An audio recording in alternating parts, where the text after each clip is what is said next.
I've always said in the past, this might be the most tricky one to do.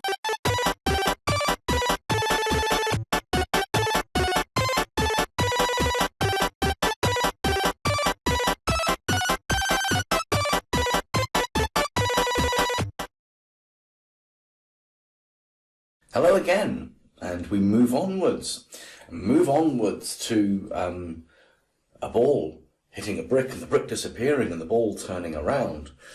So actually we're going to be coding here across two different blocks, two different sprites. Get my words right. The whole point being is there's two different things going on here. We want to say to the green block, if I'm touching the ball, disappear.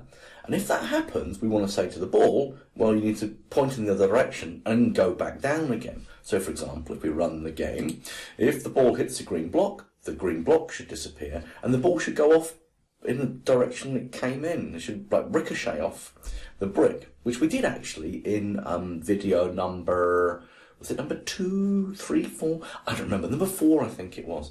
You can check the menu. Where the ball did the 180 minus direction. So, let's stop the game. First of all, let's focus on the green brick. We want to say, if I am touching the ball, disappear. Now, normally at this point, I would drag the blocks out. But, to be honest with you, you've used an if, you know where the touching is, orange, control, sensing, blue. If I am touching, so let's go back to the green brick. If I am touching the ball, disappear. Okay, so if I'm touching the ball, hide. That's what you want. So that's what you need in here. But you're thinking, but hold on a minute. This block of code is about the original green. It's not to do with my clones. And you're correct. But what you can do this. Oh. When I start as clone, forever, if I am touching the ball, disappear. So I'm not going to give you those blocks.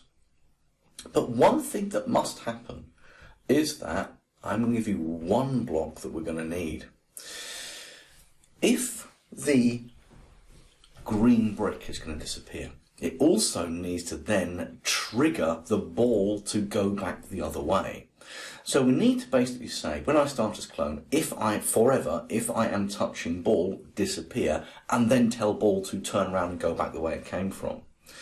So we need to grab something in events called broadcast.